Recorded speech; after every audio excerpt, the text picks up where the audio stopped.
प्यारे बच्चों, आपकी अपनी YouTube channel Bihar maths with Rudra में स्वागत है।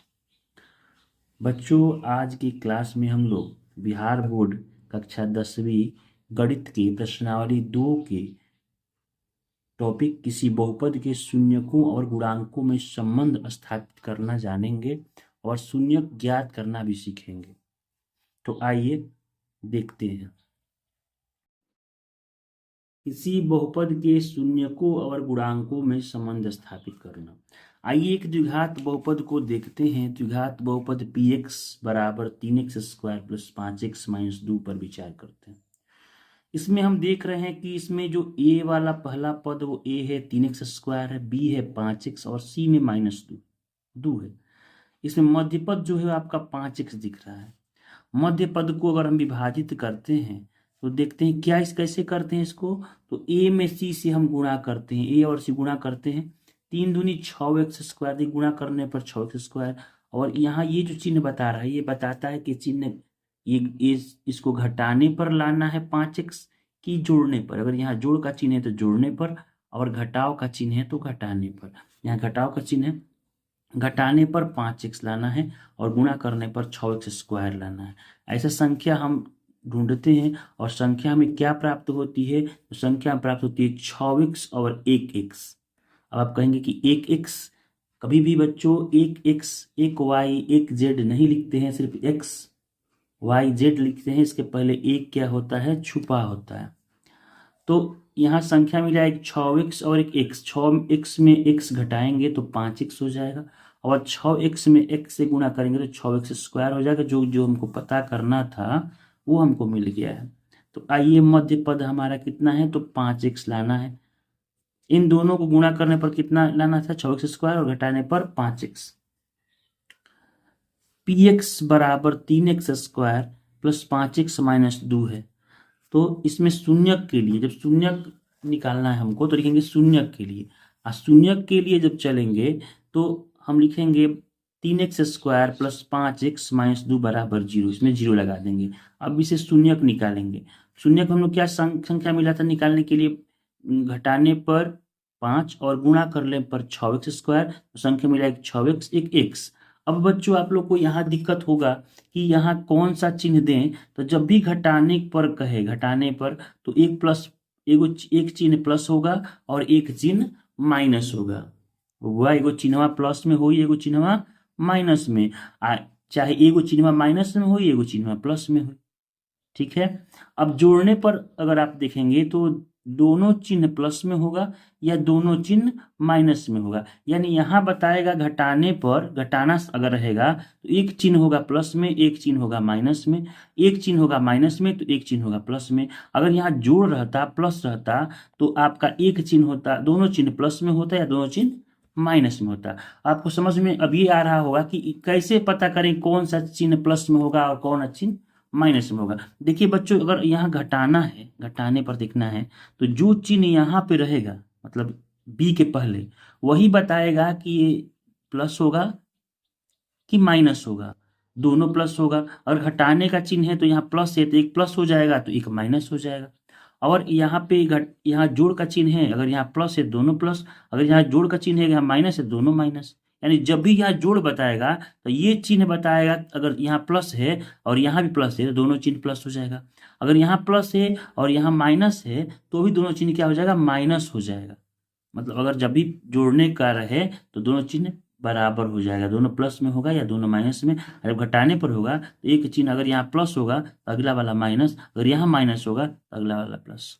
तो देखिए यहाँ प्लस है तो हम यहाँ 3x² लिख देंगे, -2 लिख देंगे। और देखिए यहाँ 6x बड़ा वाला लिख देंगे। और जब यहाँ प्लस हो गया तो फाइनल देखिए, जब घटाना है तो एक प्लस हो गया तो एक माइनस आ जाएगा यहाँ पे। अब देखिए इसमें क्या होगा, इसमें कॉमन 3, ये दोनों में आपको कॉमन निकालना है। 3x इसमें है और 6 है तो 3x कॉमन हो जाएगा तो इसमें बचेगा x प्लस 3x निकल गया, एक x बच गया। और 3 दूनी का 6, एक x निकल गया है तो सिर्फ 2 लिखेंगे माइनस। अब इस x में और 2 में कुछ भी कॉमन नहीं मिल रहा है तो आपका कॉमन हो जाएगा एक। अगर किसी भी संख्या में कुछ कॉमन नहीं होता तो एक ऐसा संख्या है जो सभी संख्याओं में विभाजित हो जाता है, संख्याओं से विभाजित हो जाता है। तो एक ले जाएंगे यहाँ x, अब जब भी माइनस चिन्ह है तो माइनस वाला हो जाएगा, प्लस में 2 बराबर 0। अब आपका जो दोनों डब्बा अगर बराबर है, दोनों कोष्टक का जो पद है x+2 है, अगर दोनों बराबर है तो आप सही है, अगर अगर दोनों बराबर नहीं है तो गुणनखंड आपका क्या है, गलती है। ये हम गुणनखंड विधि से शून्यक निकाल रहे हैं। तो अब ये क्या करेंगे, जो बाहर बाहर है उसको मिला के लिख लेंगे, और जो दोनों डब्बा है उसमें से एक लिख लेंगे, अब बराबर 0। अब इफ मतलब होता है यदि 3x-1 बराबर 0 हो जाए, 3x बराबर 1, x बराबर 1/3, ये आपका ये गुणा में था, आ गया बट्टा में। इफ x+2 बराबर 0, x बराबर उधर गया तो -2, यानी शून्य हमारा निकल गया 1/3, 1 -2। इसी को कहते हैं हम पहले शून्य को अल्फा, दूसरे शून्य को बीटा।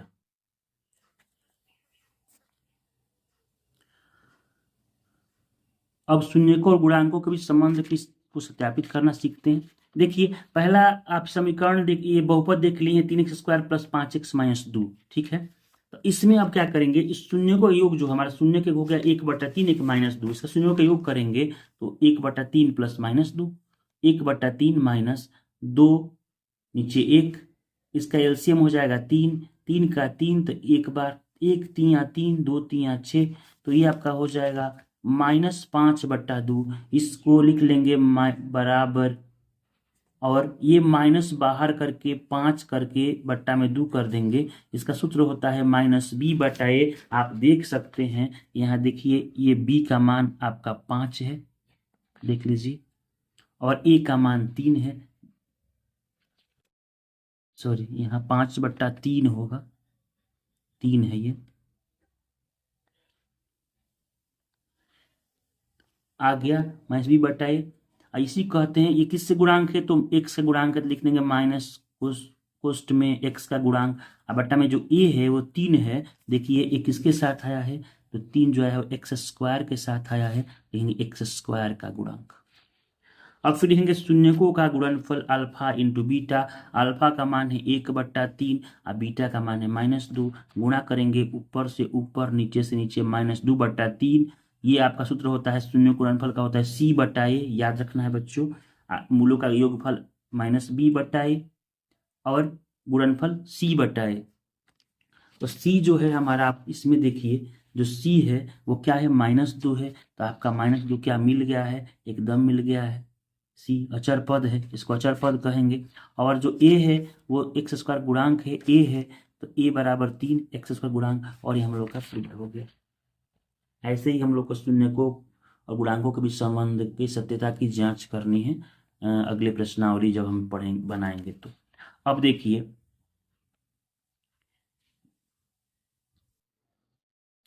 व्यापक रूप में द्विघात बहुपद px जो होता है वो ax² + bx + c के रूप का होता है। यानी अगर द्विघात बहुपद है तो उसके पद कितने होंगे, 3। जितने भी घात के बहुपद होते हैं उसमें पदों की संख्या उससे एक अधिक होती है। अगर द्विघात 2 घात वाला है तो उसके पद होंगे 3। अगर एक घात का रैखिक बहुपद है तो उसका पद होता है 2। तो द्विघात बहुपद का व्यापक रूप होता है ax² + bx + c। तो px से गुणनखंड द्विघात बहुपद के गुणनखंड कितने होंगे, कितने शून्यक होंगे, तो 2। द्विघात के शून्यक 2 होते हैं, त्रिघात के शून्यक 3 होते हैं, चतुर्घात के शून्यक 4 होते हैं। यानी जितने घात वाले बहुपद होते हैं उसके शून्यों की संख्या घात के बराबर होती है। यदि त्रिघात बहुपद है तो उसके शून्यक होंगे 3, अल्फा, बीटा और गामा। अब देखिए तो द्विघात बहुपद के जो गुणनखंड होंगे वो होंगे x - अल्फा और x - बीटा। द्विघात बहुपद निकालने का सूत्र आपका है px बराबर a into x² - alpha + beta into x + alpha into beta, मतलब a इंटू x² - मूलों का योगफल इंटू x + मूलों का गुणनफल।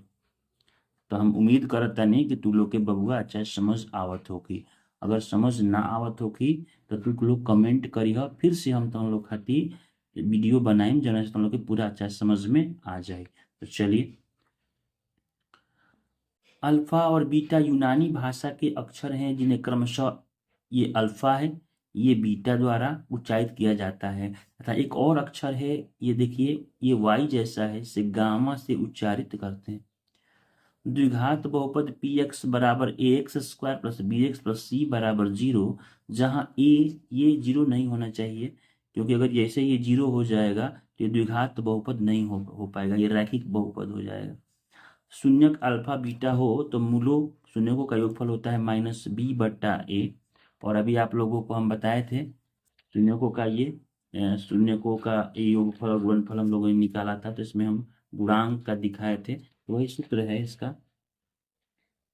मूलों का योगफल माइनस बी बटा ए माइनस इंटू एक्स का गुणांक बटा एक्स स्क्वायर का गुणांक, और मूलों का गुणनफल मूलों को शून्यक भी कहते हैं, हल भी कहते हैं, तो इसका गुणनफल अल्फा इंटू बीटा बराबर सी बटा ए, इसका हो गया अचर पद, और ये हो जाए एक्स स्क्वायर का गुणांक। एक द्विघात बहुपद के अधिक से अधिक 2 शून्यक हो सकते हैं। अभी हम आपको बताए हैं कि जितने घात होते हैं उसके शून्यक उतने ही होते हैं। और त्रिघात बहुपद के अधिक से अधिक 3 शून्यक हो सकते हैं। त्रिघात बहुपद का व्यापक रूप होता है A X cube plus B X square plus C X plus D. बताया था आप लोगों को त्रिघात जितने घात होंगे उससे पद एक ज्यादा होता है, 4 पद है। शून्यकों का योगफल alpha plus beta plus gamma होता है माइनस बी बट्टा ए बराबर माइनस एक्स स्क्वायर गुणांक बट्टा में एक्स क्यू का गुणांक, क्योंकि बी एक्स के साथ एक्स स्क्वायर के साथ गुणांक के रूप में होता है। शून्य को गुणनफल होता है alpha into beta into gamma बराबर माइनस डी बटा है, जहाँ माइनस ये वाला अचर पद डी अचर पद होता है, देख लीजिए यहाँ पे अचर पद है। यहाँ बी एक्स स्क्वायर का गुणांक था, सी जो है एक्स का गुणांक है, और ए जो है एक्स क्यू का गुणांक है। गुणांक का मतलब जो गुणा के रूप में होता है, तो ये हो जाएगा एक्स क्यू गुणक। अब आ जाएंगे 2 करके शून्यकों के गुणनफलों का योग alpha beta plus beta gamma plus gamma alpha बराबर सी बटा ए, ये हो जाएगा सी। आप देख लीजिए सी जो है वो एक्स का गुणांक है, तो हम यहाँ लिख लेंगे सी की जगह पर एक्स का गुणांक बट्टा में ए जो है एक्स क्यू का गुणांक। त्रिघात बहुपद निकालने का सूत्र है पी एक्स बराबर A into X cube minus alpha plus beta plus gamma into X square plus alpha beta plus beta gamma plus gamma alpha into X minus alpha beta gamma. और रैखिक बहुपद जो होता है जिसमें घात 1 होता है उसका व्यापक रूप होता है ए एक्स प्लस बी, इसका होता है जहाँ ए नॉट इक्वल टू 0। तो आज की क्लास में हम लोगों ने प्रश्नावली 2 संबंधित जो भी शून्यकों और गुणांकों के बीच संबंध की सत्ता की जांच करना और मूल ज्ञात करना सीखा। अगले वीडियो में हम लोग प्रश्नावली 2.2 के प्रश्नों को हल करेंगे। तब तक हमारे चैनल को देखते रहिए, और अभी तक आपने चैनल को सब्सक्राइब नहीं किया है तो चैनल को सब्सक्राइब कर लीजिए, ताकि आपको जो भी नोटिफिकेशन हो वो आपको पता चलता रहे। बेल आइकन दबा लीजिए, और अगर आपको पीडीएफ चाहिए नोट्स का तो वो भी कमेंट में बताइए, आपको हम पीडीएफ भी प्रोवाइड करवाएंगे। तब तक देखते रहिए, धन्यवाद।